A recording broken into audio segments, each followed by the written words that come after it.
구하라 그리하면 너에게 주실 것이요 찾으라 그리하면 찾아낼 것이요 문을 두드리라 그리하면 너에게 열릴 것이니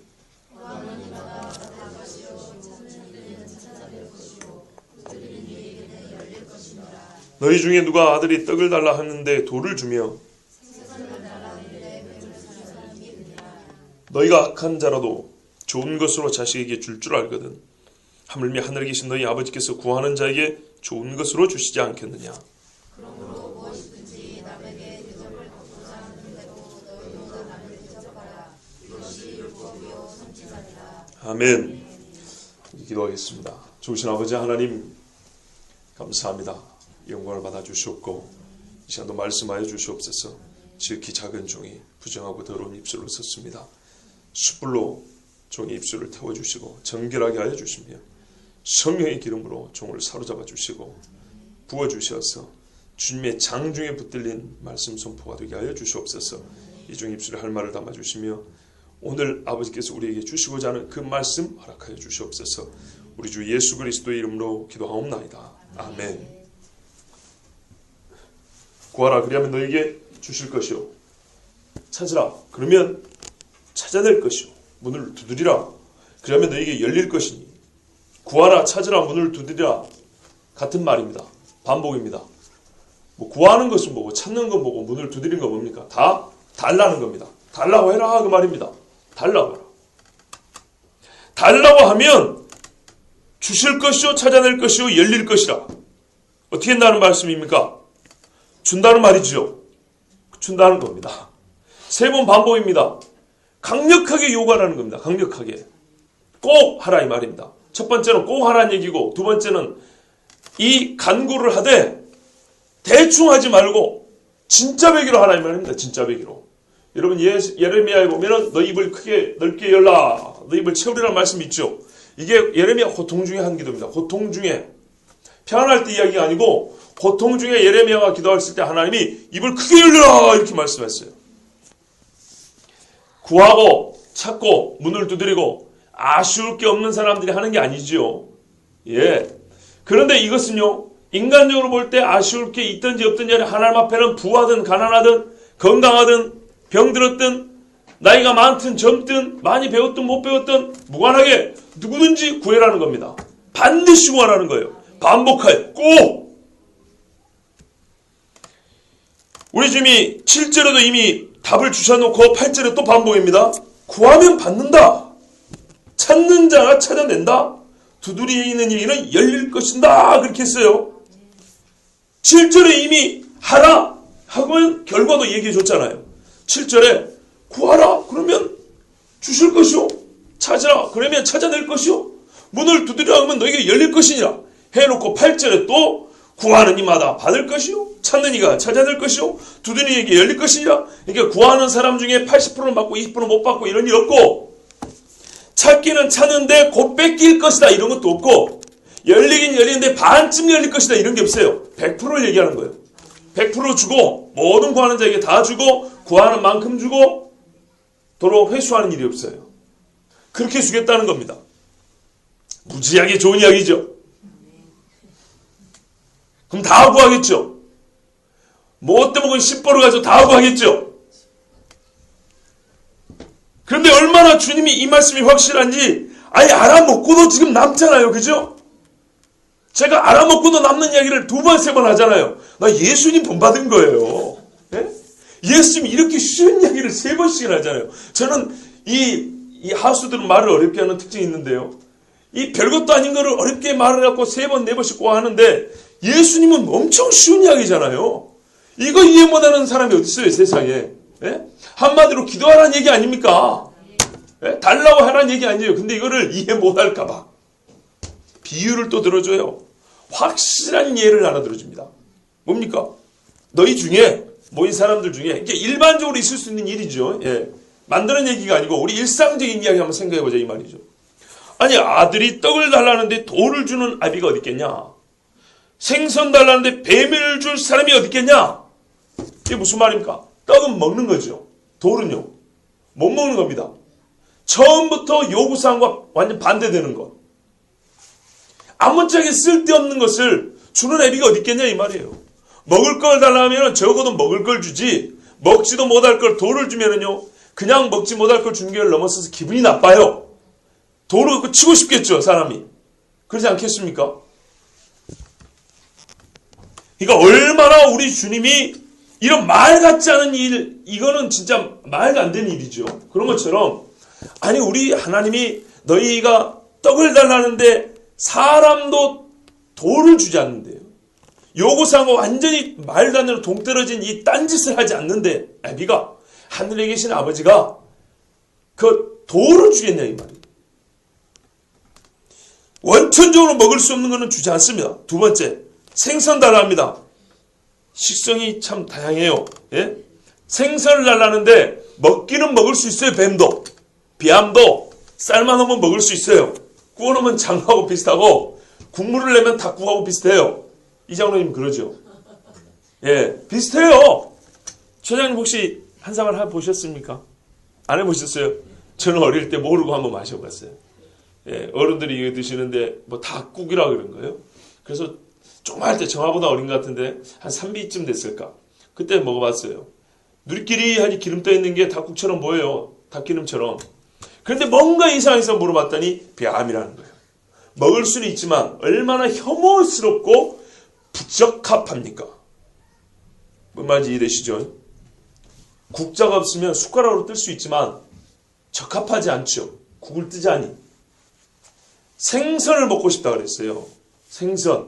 생선을 노릇하게 숯불에 구워갖고 먹고 싶다 그랬는데 거기다 뱀을 한 마리 잡아줬어요. 구워 먹으라고. 그러면 뱀은 못 먹는 건 아니지만 사람의 기호에 따라 대부분은 못 먹고 버리는 것이 됩니다. 자, 한번 생각해 보세요. 떡을 달라 할 때 넓게 말하면 먹을 거를 달라 했어요. 그것도 자기가 먹고 싶은 먹을 거. 그런데 애시당초 못 먹을 걸 주는 사람이 어디 있으며 자기가 좋아하는 먹고 싶은 생선 종류를 정해줬는데 먹는 거니까 아무거나 파먹으라 하고 뱀을 던져주는 그런 무책임하고 사랑 없고 전혀 배려심이 없는 그런 애비가 어디냐 이 말입니다. 악한 자라도 그러죠. 악한 자라 할지라도 자기 자식에게는 이런 행동을 안 해요. 이런 행동 해놓고 어디 가서 내가 아비놀이 다 했다. 이런 사람은 악인이라 할지라도 그런 사람은 없어요. 그렇지 않습니까? 예. 옛날에 누굽니까? 칼 마르크스.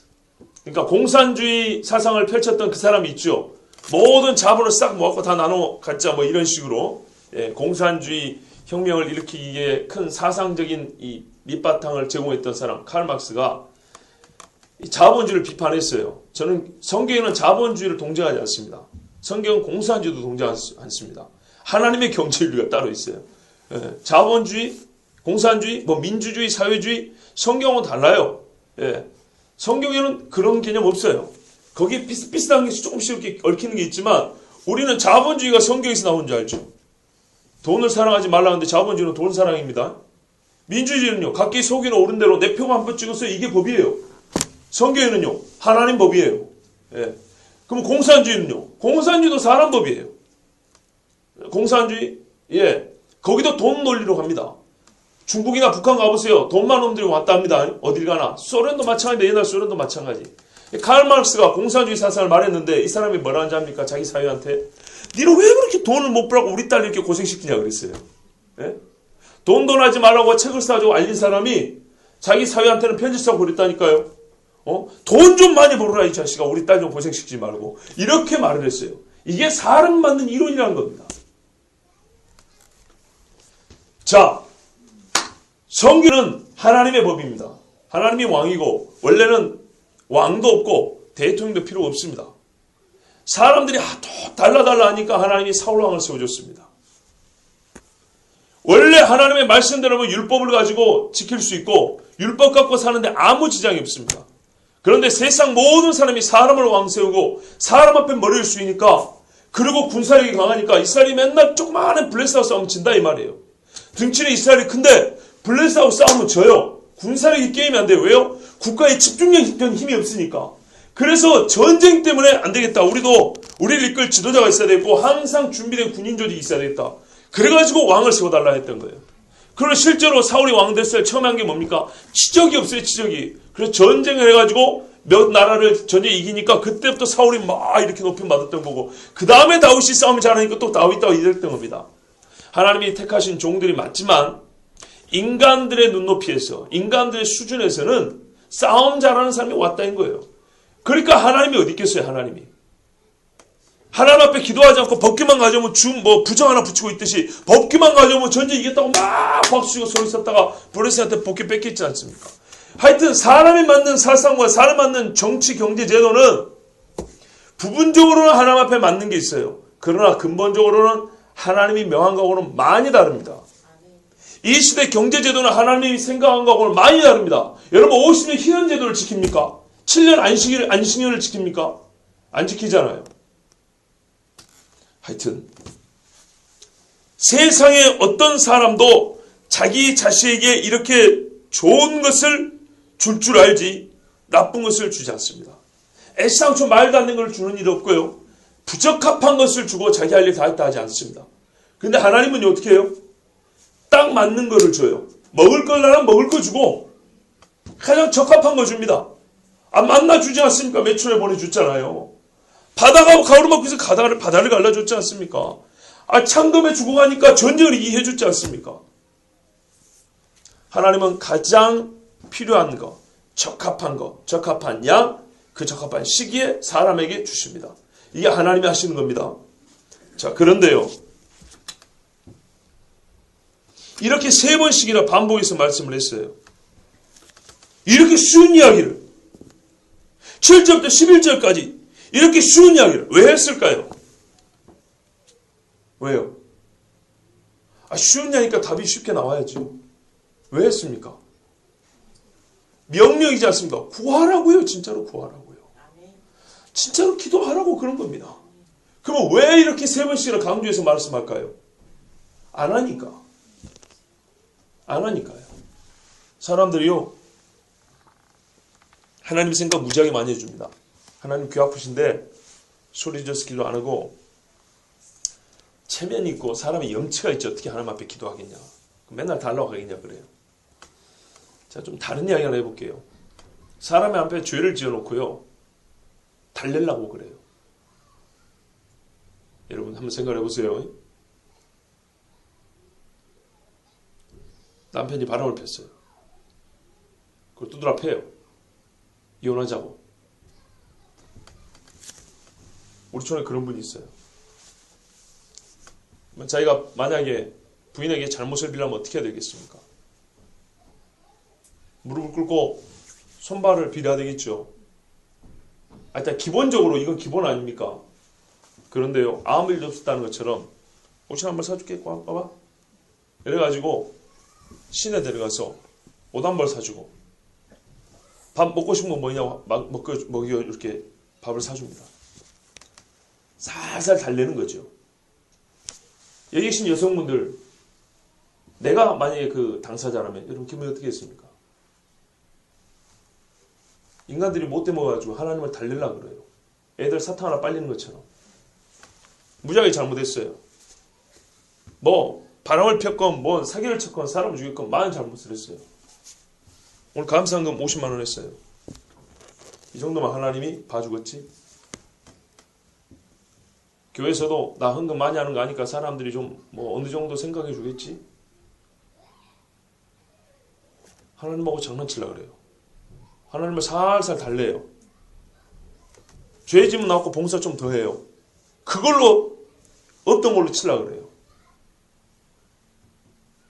이게 얼마나 우스운 일인가 한번 생각해 보세요. 그러니까 그 정도 때문에 예수님이 십자가에 못을 박혀 죽은 거죠.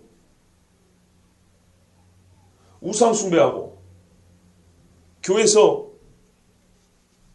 큰 분란을 일으키고 권위를 자랑하고 또 많은 사람들 이간질해서 그 속을 후벼 파가지고 상처를 주고 나서 하나님 앞에 회개하지 않고 사람 앞에 잘못했다 말을 안 하고 시간이 지나고 잊혀지고 헌금 좀 하고 봉사 좀 하고 또 하나님 앞에 좀 옛날에 좀 못했던 거 그거는 하는 거는 잘한 것일 수 있어요. 봉사하는 건 잘한 것인데 그거하고요, 자기 지은 죄 회개가 완전 다른 이야기입니다.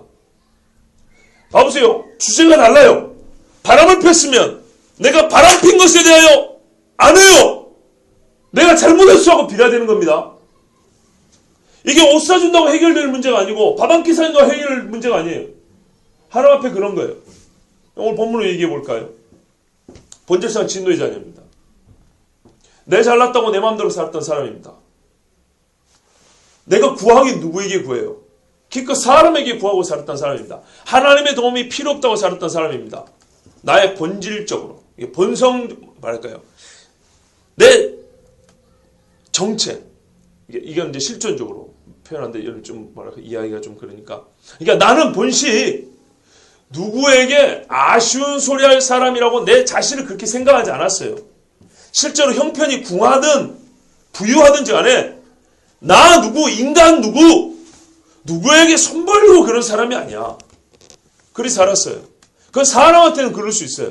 그래서 사람한테는 체면 유지할 수 있고, 사람한테는 기 안 죽고 살 수 있고, 사람한테는 그래도 부끄러움 안 나고 살 수 있어요. 그런데요, 이거는 서로 관계에 약간의 상대적인 차이가 있습니다. 그런데 모든 인간이 하나님을 알기 전에 우리의 상태에 대해서 정확히 지각을 못하는 거예요. 우리가 하나님을 알기 전에, 즉 예수 믿기 전의 상태라는 거는요, 100% 무능이에요. 100% 무능. 우리의 가능성이나 우리의 힘이라는 거는 이만큼도 단 0.00001%도 없는 존재예요. 본질상 진노의 자녀지 0이면 0이고 100이면 100이지 중간에 어떤 게 없습니다. 하나님의 자녀냐 마귀의 자녀 둘 중에 하나입니다. 그런데 우리가 하나님 앞에 어떻게 해요? 100% 하나님의 은혜로 하나님의 자녀로 확 바뀌었어요. 어떤 아버지가 생겼다 이 말이에요. 마귀를 의존하고 살고 마귀의 손에 살다가 이제 하나님이 나를 자녀로 삼아줬어요. 하나님이 내 아버지가 됐어요. 자, 이렇게 자기의 신분이 이렇게 바뀌었을 때 그 자녀가 아버지에게 무언가를 요구하는 것이 여러분 당연하다고 생각하지 않습니까? 그게 무슨 말이냐? 아버지의 도움이 지속되지 않으면은 마귀가 계속 끌어가려고 하기 때문에 나는 불가능한 상황이에요. 그러니까 우리가 이거 생각할 때 뭐랄까요? 지금 구하니까 보통 물질 생각하고 돈 생각하고 건강 생각하는데 그런 얘기가 아니고 보다 깊은 차원에서 생각을 해보시라 이 말이에요. 하나님이 도와주지 않으면 예수 믿는 믿음을 지킬 가능성이 있다고 생각하십니까? 하나님이 우리의 마음을 붙들지 않으면, 선미적으로 우리의 마음을 꽉 붙들지 않으면은 우리가 시험에서 이길 수 있다고 생각하십니까? 우리 밴댕이 속 같은 것이 조금이라도 기분 나쁜 소리면 이걸 참을 수 있다고 생각하십니까? 내 사고방식과 내가 가지고 있는 고정관념하고 조금만 다르면 이걸 용납할 수 있다고 생각하십니까? 절대 불가능합니다. 돈 문제가 아니고요. 인간이랑 나 자신을 얘기하는 거예요. 인간은 반드시 절대로 도움을 받아야 살 수 있는 존재지 도움 없이는 살 수가 없습니다. 여러분 실제로 우리가 필요한 게 뭔가요? 돈이 필요한 게 아니고요. 믿음이 필요해요. 믿음이. 진짜 부족한 건 믿음이 부족합니다. 우리에게 뭐 다른 재산이 필요한 게 아니고 솔직히 사랑이 부족합니다. 진짜 부족한 건 사랑이에요. 진짜 부족한 건 소망이에요. 북한에서 순교당하는 분들의 그 영상이 있지 않습니까? 뭐라 그러죠? 조준, 사격, 발사하죠. 그때 이분들이 어떻게 죽습니까? 쥐야! 하고 소리쳐 죽습니다. 여러분 그 목소리에서 소망이 들리지 않으세요? 혹시 보셨습니까? 인터넷 떠돌아다니는 게 많아요. 거기뿐만 아니라도. 정말로 목이 달아나고 총이 목에 이게 심장에 박혔고 심장이 터져서 죽어요. 사람이 죽어요. 근데 이제 조준 발사할 때 그 발사 소리와 동시에 자기의 인생의 마지막 말 쫙 하고 외치고 죽는다 이 말입니다. 그리고 총만에서 줄줄이 떨어져 죽어 나갔어요. 소망이 보이지 않습니까? 소망이. 우리에게 진짜 필요한 게 뭡니까? 뭘 얼마나 가졌다고 우리가 주님 앞에 들어갈 때 뭘 갖고 가겠습니까? 세상 말로 어둠 너머 껍질 속에 들어갈 때 뭘 가지고 들어가겠습니까? 믿음, 소망, 사랑은 항상 있을 것인데 항상 하나님이 있게 해주고요. 있기를 바라는 거예요. 돈은 없어요. 믿음, 소망, 사랑은 그리스도인이 항상 있어야 돼요. 근데 실제로 부자한 거 이게 아니야 이 말이에요. 그러니까 여러분 이런 말씀 드리면 그게 제가 말씀드리는 우리의 자본주의 사상이라는 거예요. 성경은 자본주의를 가르치지 않습니다. 자본주의 왈 뭐냐? 뿌린 대로 거둔다는 말이 자본주의 아니고 돈으로 살아간다는 게 자본주의예요, 여러분. 정의가 다르니까 제가 자본주의를 말하는 게 아니라니까는 고개를 갸우뚱하시는데, 여러분, 우리는요, 북한하고 비교해가지고 우리가 더 낫다고 생각하는데, 우리의 비교 대상은 북한이 아니고 성경이란 말이죠, 성경.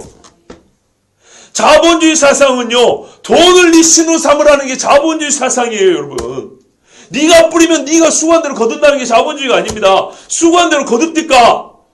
비정규직으로 수고한 대로 거두냐고요. 더 고생해도 못 거두잖아요. 이게 자본주의예요. 내가 그 지경이 안 되보니까 잘 모르고 내 새끼가 그 지경이 안 되니까 잘 모르시는 거죠. 성경의 경제윤리는 자본주의가 아닙니다. 돈을 사랑함이 아니라 하나님을 사랑하고 하나님을 사랑하는 자에는 하나님의 부족함이 없이 돈도 준다는 것이 성경의 경제 이야기지, 돈도 얻고 사는 게 성경의 경제 이야기가 아니에요. 그러니까 우리가 뼛속부터 이 자본주의 사상에 들어있기 때문에 저 공산주의자 아닙니다. 공산주의였으면 진짜 월북해버렸죠. 공산주의자 아닙니다. 오해하지 마세요. 우리 할아버지 6.25 참전용사입니다. 성경이 말하는 거는요, 여기 구하라는 돈을 말하는 게 아닙니다.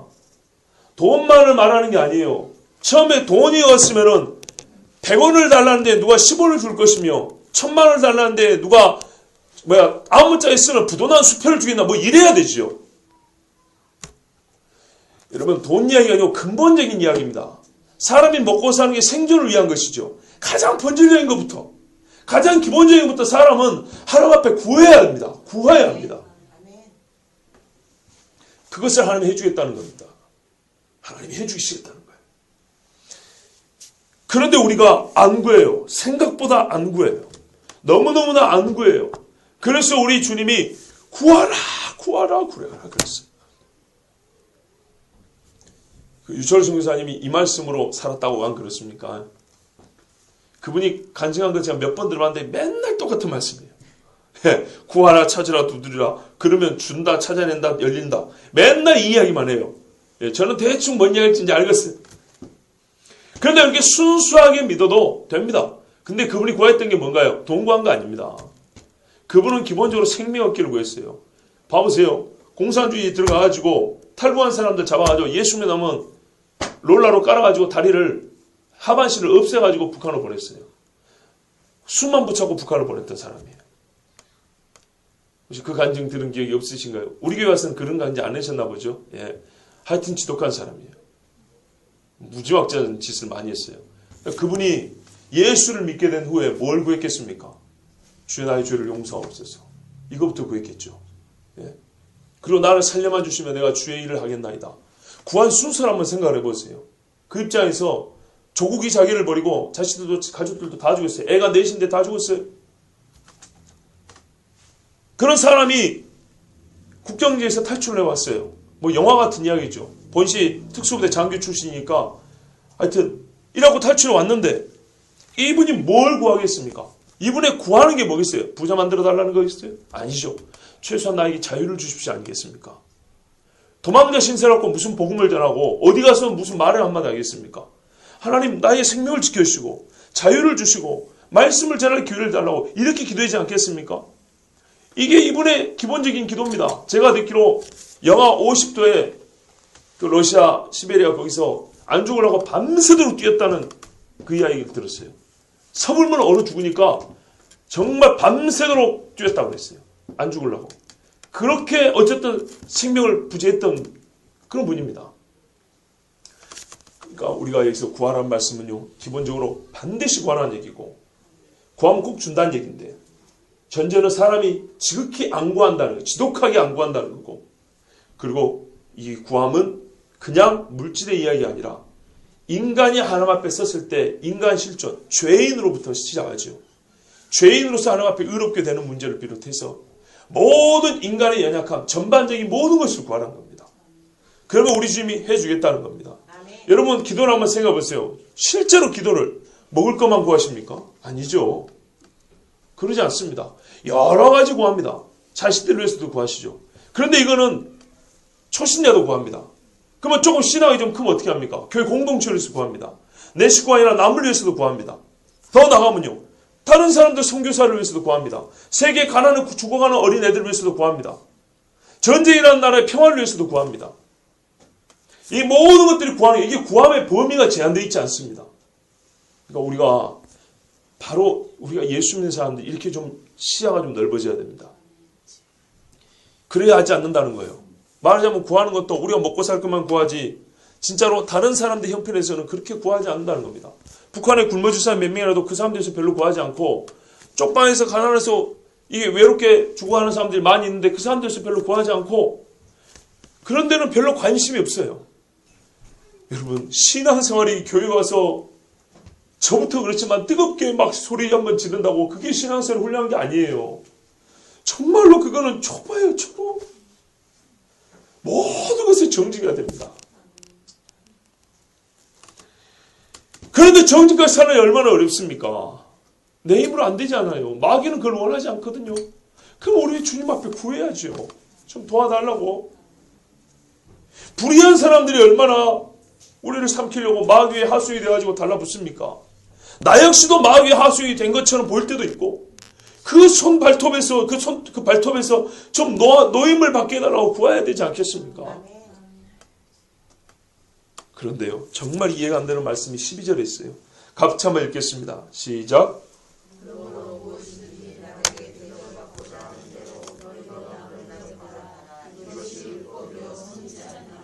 아멘. 여러분 이 말씀이 11절까지 말씀하고 자연스럽게 연결이 되시는가요? 봐보세요. 7절부터 11절까지는 구하는 거예요. 이제 그림으로 표현하자면 저를 봐보세요. 나는 없고 달라는 거예요. 채워달라는 거죠. 근데 12절은 무슨 말인가요? 내가 있는 걸 주란 얘기죠. 이게 어떻게 결론이 될 수 있습니까? 그리고 산상수훈이 지금 하나님 나라 이야기지 않습니까? 그렇죠? 그런데 왜 마지막에 율법과 선지자니라? 왜 갑자기 구약시대로 돌아가지요? 어째 이게 결론이 됩니까? 산상수훈의 최종 결론은 7장 마지막 절입니다. 7장 24절인가요? 반석 이야기입니다. 순종하라 이 말입니다. 들었으니 순종하라 이게 결론인데 중간 결론입니다. 말하자면 이게 일부라고 생각하시면 돼요. 자, 일부의 결론이 우리가 말하는 그 황금률이라는 거예요. 네가 받고 싶은 대로 대접하라는 거예요. 아, 그러니까 우리 주님이 지금 하나님 나라 질서라는 게 기브 테이크를 말하는 거구나. 그죠? 비판받지 않으려거든 비판하지 말라더니 네가 받고 싶으면 먼저 주라. 그 말이네요. 그러니까 내 받고 싶은 욕심을 채우기 위해서는 나도 남에게 좀 받고 살기 위해서는 먼저 줘야 한다. 마중물을 부어야 뻔뿌진하면 샘물이 올라온다. 뭐 그런 원리인가요? 세상의 지혜로운 사람들 이 정도는 가르칠 수 있잖아요. 이게 무슨 너무 하나님 나라와 세상 하나님 나라 질서입니까? 그렇지 않아요? 안 어울려요. 정말 안 어울립니다. 구도 자체가 반대잖아요. 없는 거를 달라 하라더니 있는 거를 주라 하잖아요. 지금. 자, 없는 걸 달라는 것은 기본적으로 믿음이죠. 믿음. 그렇죠. 하나님이 계시고 하나님이 우리를 사랑하시고 구하는 자에게 주신다는 최소한의 신뢰관계입니다. 자, 그러면 내가 가진 걸 남에게 주는 건 뭡니까? 사랑이죠. 그렇습니다. 그럼 왜 줘야 합니까? 이게 입장을 바꾸는 거예요. 우리가 왜 구합니까? 첫째는 부족하기 때문이죠. 필요한 게 부족하기 때문에. 이거는 물질적 개념이에요. 또 우리가 구할 때는 뭐예요? 부정의함 때문에. 예. 부조리하고 부정의한, 즉 윤리적으로 악한 것 때문에 이거를 정의롭게 고쳐달라고 도움을 구합니다. 대개 이 두 가지를 구합니다. 맞지요? 예, 하나는 돈이 됐든 건강이 됐든 지식이 됐든 지식이 부족합니다. 지혜를 주시고 지식을 주세요. 건강이 부족합니다. 잃어버린 건강을 찾아주세요. 돈이 없습니다. 돈 좀 주세요. 부족함을 채우려고 할 때 구합니다. 하나는 돈은 많은데 저 나쁜 놈이 짓거라고 합니다. 저놈 좀 잡아주세요. 부정의를 정의로 바꾸려고 할 때, 그런 내가 힘이 없을 때 구합니다. 크게 두 가지입니다. 부족함을 채우려거나 불법을, 즉 부정의함을 정의로 다시 회복할 때, 정의 회복을 위하여 때 구합니다. 그러면 내가 남에게 베풀려고 할 때 남이 나에게 요구한 건 뭘까요? 그 두 가지입니다. 대표적으로. 그가 부족하다는 거예요. 친구가 왔는데 떡이 부족하네. 떡 좀 주소 그 말이죠. 예, 부족함을 채워달라는 겁니다. 나에게 그렇게 똑같이 요구한다는 거예요. 또 하나는 뭡니까? 불의한 재판관 이야기 아시죠? 예, 과부가 있는데 너무 억울한 거예요. 재판관님 이거 좀 해결해 달라는 거예요. 내가 억울하면 풀어달라고요. 그 애기 죽은 엄마 그 창녀 있잖아요. 솔로몬 앞에 했던 그 엄마처럼 정의를 좀 세워달라는 겁니다. 그러니까 우리가 남을 죄를 용서해 준 것처럼 주님 나의 죄를 용서하시고 이것처럼 구하려 하는 자는 자기도 남에게 베풀 줄 알아야 된다. 그 사람이 진짜 하나님 앞에 믿음을 가지고 왜 지금 부족한 상황에서 구하는데도 남에게 더 주면서도 하나님 앞에 그러니까 남에게 줘버리면 내가 더 부족해지잖아요. 더 부족해져도 하나님이 주신다라는 그런 믿음이지요. 그래서 이게 앞뒤가 완전 틀리진 않아요. 완전 안 맞는 건 아닌데 그런데 뭔가 좀 안 맞아요. 왜냐하면 이게 율법과 선지자라고 했어요. 기본적으로 지금 예수님은 새로운 질서를 말씀하고 있단 말입니다. 화평케 하는 자, 마음이 청결한 자 이렇게 막 하시면서 너희 의가 바리새인과 서기관보다 낫지 않으면 천국에 들어가지 못한다 하면서 막 그 이야기를 하고 계신단 말이에요. 그런데 왜 이 결론이 율법과 선지자로 끝나냐 이 말이죠. 여러분 이거를 이해하기 위해서 우리가 먼저 좀 기억해야 될 게 있습니다. 다시 한번 정리를 할게요. 구하라는 표면적으로 하나님 앞에 우리가 진짜 말 그대로 요청하라는 얘기입니다. 요청해야만 하고 요청 들어주겠다는 하나님의 사랑의 마음이고 그 요청하는 것은 믿는 자가 본질상 죄인이고 하나님과 무관한 자가 하나님의 자녀가 되기 때문에 필연적인 변화입니다. 그래서 이거는 믿음의 행위입니다. 정말 믿음의 행위입니다. 그리고 대접은 남의 부족함을 채워주는 거기 때문에 나의 부족해질 것을 가하고 해주는 거기 때문에 이거는 긍휼과 사랑의 행위입니다. 일단 이 두 가지 성격을 이해해 놓으시고요. 이 왜 마지막에 대접하라고 했냐?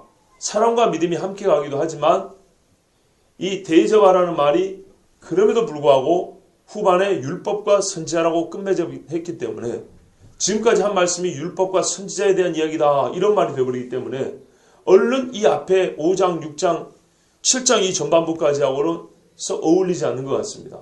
그래서 이거를 이해를 하려면 그러므로를 우리가 주목해야 됩니다. 7장 12절에 보시면 그러므로 되어 있죠. 그냥 결론이란 말인데 결론은 앞에 원인이 있단 말입니다. 그러므로가 어디서부터 어디까지를 결론 맺는 것일까요?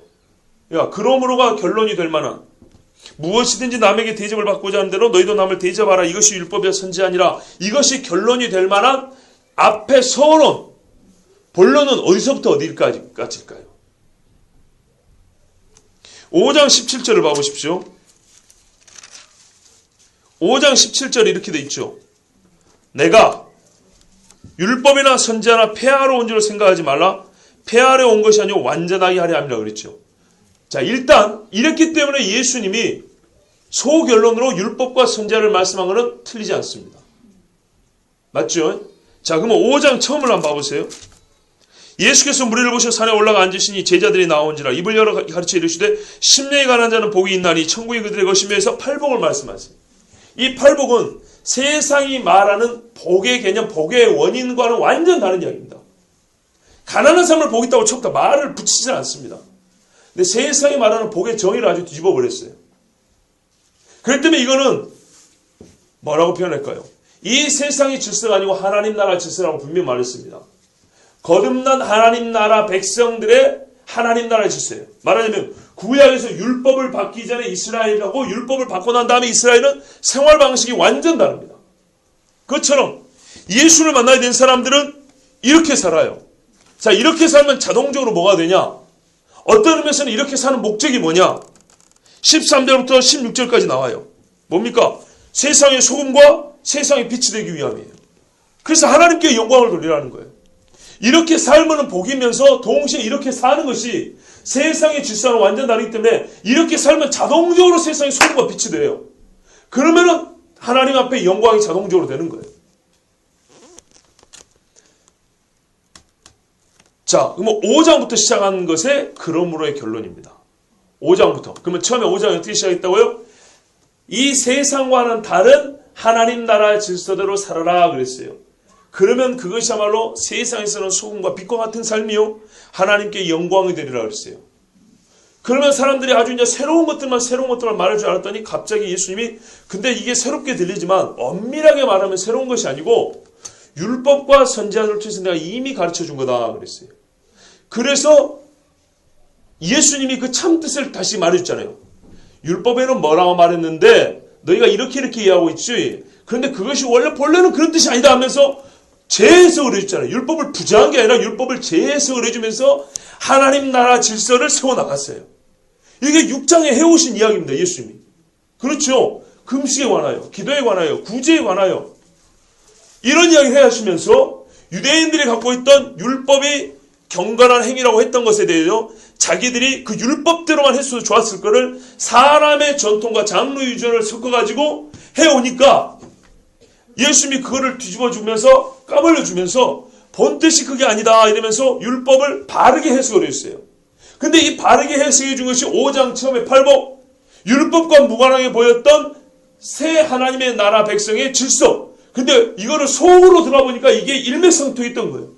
그래서 우리 주님이 하신 말씀이 내가 하나님 나라 법을 가르쳐준데 이게 완전 새로운 것이 아니고 원래부터 줬던 건데 너희들이 거기다가 쓸데없는 포장을 붙이고 그걸 갉아내고 끄집어내고 막 별짓을 다 해가지고 이거 원뜻을 못 알아보게 해놔버리는데 이거 원뜻을 알면은 이게 바로 그거야 하고 가르쳐준 겁니다. 그걸 이제 쭉 예수님이 말씀해 주시기 때문에 마지막에 이게 율법과 선지자라 이 말이 맞는 거예요. 그러니까요.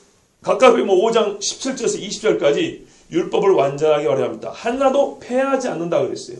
그렇기 때문에 예수님의 이 결론이 문자적으로도 맞고 그리고 하나님 나라의 질서라는 것이 본래 율법에서 준 그 하나님 나라 백성 법에 깊은 데서 한 맹이라고 이렇게 흐르고 이게 통하기 때문에 주님은 감추했던 것을 다시 재해석, 재발견을 해줬다 이 말씀입니다. 사도 요한도 이렇게 말했어요. 너에게 새 계명을 이루는데 이것은 새 계명이 아니라 옛날부터 너희가 알고 있던 바다 그랬어요. 예수님도 새 계명을 너에게 준다 하는데 이것은 처음부터 너희가 알린 바로 서로 사랑하는 게 처음부터 알린 바라고 했어요. 그도 그럴 것이 예수님이 공생기간 동안에 율법사들과 대화할 때 항상 뭐냐면 율법의 결론이 뭐냐? 율법의 강령이 뭐냐? 하나님 사랑, 이웃 사랑이라고 했어요. 그죠? 이게 율법을 해석하면 결론으로 나오는 거예요. 그러니까 요한도 마지막에서 새 계명을 주는데 서로 사랑하라 그랬어요. 근데 왜 이게 새 계명입니까? 사랑하라는 건 똑같은데 인간에겐 사랑을 할 수 있는 능력이 없지요. 예. 명령은 같아요. 왜 같은 하나님이니까 명령은 같은데 율법 시대에는 율법으로는 이 새 계명, 이 사랑하라는 계명을 절대 완전 지킬 수가 없습니다. 성령이 마음을 사로잡아 이게 가능하지 그렇지 않고 지킬 수가 없습니다. 그런데 이게 가능하면 사람들이 어떻게 해야 되겠습니까? 세상의 빛이나 소금이라 그러지 않겠습니까? 당연히 하나님께 영광이 되죠. 그래서 우리 주님이 하신 말씀의 결론으로 하는 거예요. 결론으로. 그러니까는 가깝게는 구하라의 결론이기도 해요. 구하라의 결론이기도 하지만은 크게 보면 5장에서부터 7장 11절까지의 전체 이야기의 결론으로 이게 율법과 선지자가 말한 바였다. 한마디도 폐하지 않았던 율법과 선지자가 무슨 말이냐? 한마디로 사랑이라고 그랬다. 그런데 이 사랑은요 어떻게 하냐? 믿음과 같이 가요. 말씀은요 통으로 봐야 됩니다. 한 구절만 보면 안 돼요. 어디 가면 사랑만 강조, 어디 가면 믿음만 강조하는데 그런 게 아니에요. 갈라디아서 5장 6절은 뭐냐면 오직 사랑으로 역사하는 믿음뿐이니라 그랬어요. 이거 중요합니다. 믿음은 사랑으로 표현돼야 되고요. 사랑에는 그 중간에 심지가 믿음이어야 돼요. 뼈대가 믿음이어야 돼요. 그렇지 않으면 안 돼요. 포장은 소망이라고 할까요? 이거는 뭐 위치를 바꿔도 상관없습니다. 뭐가 심리가 되든 뭐가 살이 되든 뭐가 껍데기가 되든 상관없는데 항상 같이 갑니다. 그래서 갈라디아서도 우리가 믿음으로 구원한다 이거 강조하지만 그 믿음이 사랑으로 역사해야 된다 그랬어요. 그러니까 이거를 통으로 이제 보면 이런 말씀입니다. 구하라. 이건 하나님 앞에 믿음을 요구하는 것입니다. 이스라엘 사람들이 구하지 않았어요. 헛된 기도를 해왔어요. 구하는 것 같으나 진짜로는 구하지 않는 기도. 말뿐인 기도. 광장에 서가지고 막 이렇게 소리치는 그런 기도 해왔어요. 우리 그 하나님 그걸 보고 믿음이라고 하지 않았어요. 재물을 바쳐도 믿음이 없는 재물 안 받죠. 기도하는데 사람에게 과시하는 기도 하나님 안 받는다 그랬어요. 새하늘 새 땅에 살아갈 하나님 나라 백성들은 하나님 나라 질서는 진실해야 돼요. 믿음으로 진실해야 돼요. 그래서 하나님 앞에 그렇게 기도하라 그랬어요. 구하라 그랬습니다. 하나님이 그렇게 주기를 원한다고요. 그리고 그렇게 원하는 사람은 남에게 베풀 줄도 알아야 된다 그랬어요. 그 구하는 바가 진짜 믿음이라면 내가 남에게 주고도 하나님이 주리라는, 나에게 채워주리라는 믿음이 있기 때문에 나는 사랑을 행한다 이 말입니다. 사랑으로 역사하는 믿음이 있다 이 말이죠.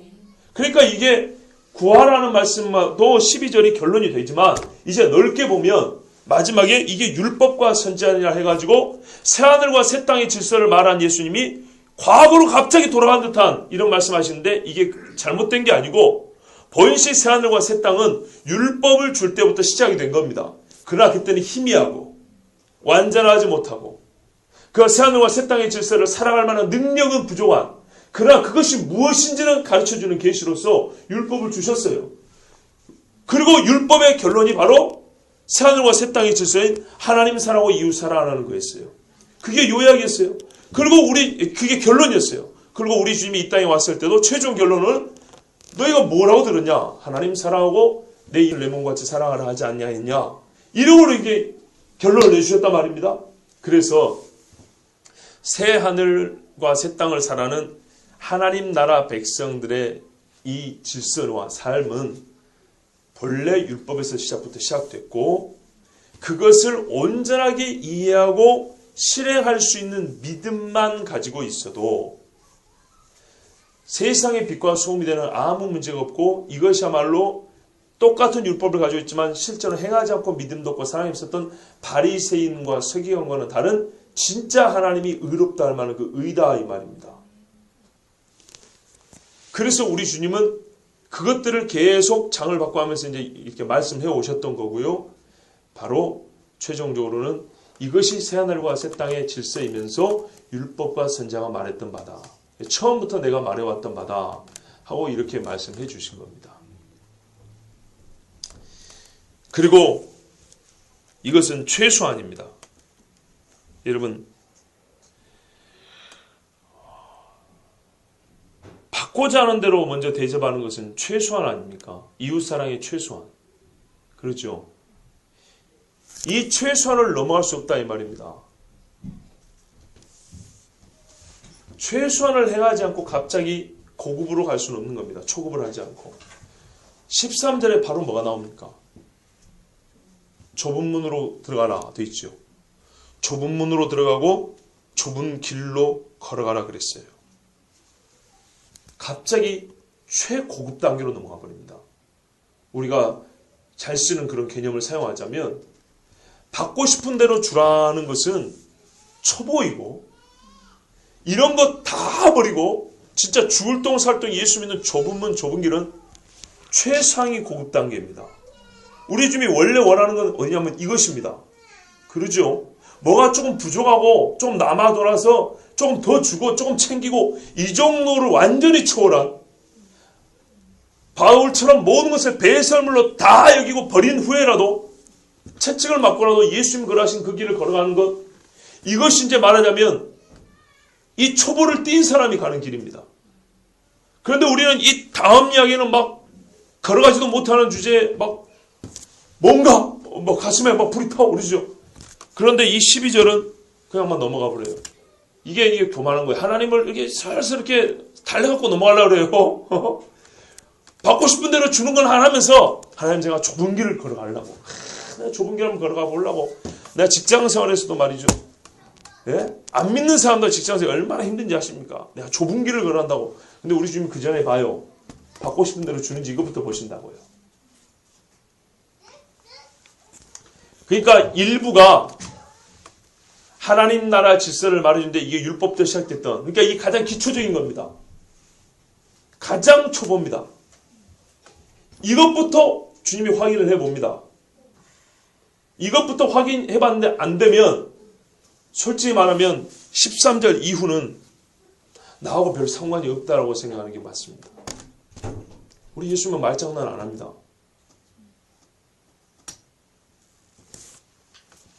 5장부터 나와 있던 여러 말씀들이 7장 12절에서 소결론을 맺는데요.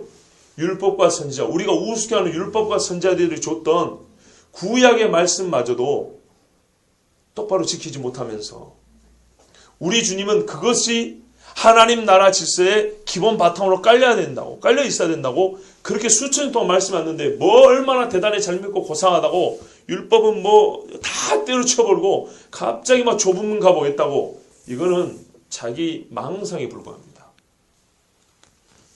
최소한도 하지 못하는 사람은 최고의 것을 기대할 수가 없습니다. 최고의 것을 기대하는 사람은 최소한을 해야 됩니다. 이제 주님은 최고의 신앙을 얘기할 겁니다. 정말 분별력 있는 신앙을 얘기할 겁니다. 판단하지 말라고 비판받지 않으면 비판하지 마라 그랬는데요. 고린도전서는 어떤 말이냐면 네가 남을 판단할지라도 네는 남의 판단을 받지 아니하라 이런 말이 있어요. 그거는 진짜 뛰어난 신앙인에게 주는 말씀입니다. 정말 옳고 그름을 말하자면 예수님 비슷하게 할 수 있는 정도의 신앙인들을 얘기하는 겁니다. 그런 사람들이 7장 2장 15절 이하에 보면 거짓 선지자들을 분별하는 겁니다. 이 일은 교회가 살고 내가 살고 믿음의 공동체 살기 위해서 반드시 필요한 겁니다.